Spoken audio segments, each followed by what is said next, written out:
السلام عليكم حبايبنا، اخباركم ايه؟ غلطه الفيديو بتاع النهارده انا هحاول اوريك غلطه بتعملها في بدايتك. هي غلطه شائعه جدا وغلط جدا جدا، وما ينفعش حفاظا على المريض وحفاظا على نفسك. لازم دايما تحطها في بالك وتفكر نفسك بيها باستمرار لحد ما تلاقي نفسك خلاص اتعودت عليها. طيب ايه هي الغلطه دي؟ ما ينفعش تبقى ممرض عمليات وتنزل بالسكراب الخاص بالاوضه بتاعت العمليات او بكروكس بتاع اوضه العمليات في الشارع.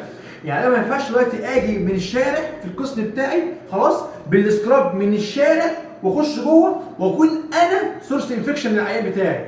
العيان ده جرح مفتوح، ما ينفعش تخش تعقم بالنظام ده كده. البس مثلا الاوفر هيد والماسك بتاعي خلاص واخش تعقم وانا عارف ان السكراب ده وانا ماشي في الشارع مثلا عربيه جنبها مثلا بخار جه عليا، او مثلا مثلا كان في تراب في الهواء جه عليا، فده كله سورس انفكشن.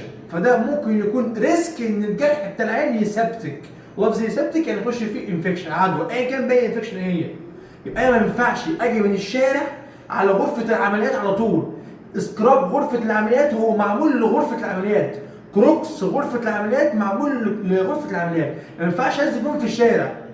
ويستحسن كمان انك تغير من السكراب بتاعك من عيان لعيان، من مريض لمريض، ده الاصح، ده الصح. طيب الغلطه بقى بتحصل ازاي؟ دلوقتي انا جيت من بره اهو وابدا اخش على العمليات مستعجل في حاله جوه وعايز اسلك على صاحبي، فبخش بسرعه كده مصيبه. اول حاجه خالص انا بخلع الكروكس بتاعي خلاص، بلبس كروكس خاص بالمنطقه المحظوظه بتاع العمليات. دي الحاجه الاولى. الحاجه الثانيه ادخل اغير والبس بدله، سواء كانت بدله المستشفى او بدله خاصه بيا انا سايبها هنا بتتغسل باستمرار لغرف العمليات للشغل. ولما اجي اخرج البس بالطو او البس السكراب اللي انا جاي بيه. يبقى ما ينفعش كده، دي كده مصيبه كده، انا جاي من الشارع على جوه على طول، غلط. سيبك بقى من الانفكشن كنترول الكلام ده كله، ضميرك انت والعيان. العيان ده اخوك، والدك، والدتك، ايا كان، اختك، بتحاول يعني حاول قدر المستطاع حافظ على المريض بتاعك. يعني ما ينفعش اجي من بره على غرفه العمل على طول، لازم الاول اغير الكروكس بتاعي خلاص، واخش اغير السكراب بتاعي وابدا اخش اتعامل، ابدا اتعقم وابدا اخش اوضه اشوف صاحبي مثلا. انا سواء قلت له سكراب يعني انا هتعقم او سيركيوليت او ان هسيركل عليه خلاص. طيب حاجه بس اخيره في المنطقه في الموضوع ده، احنا قسم العمليات في دايما تلاقي فيه خطوط كده وحدود معينه.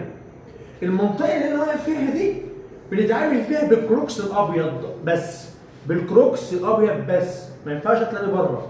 المنطقه ما خلف الشاشه اللي هي منطقه بقى خاصه مثلا بالافاءه، خاصه مثلا بالاستراحه مثلا بتاع التمريض او الاطباء، الحمام، المخزن بتاع العمليات الى اخره، مكتب مثلا الاداريه او الاداري، كل المنطقه دي بتحرك فيها بالكروكس الاسود.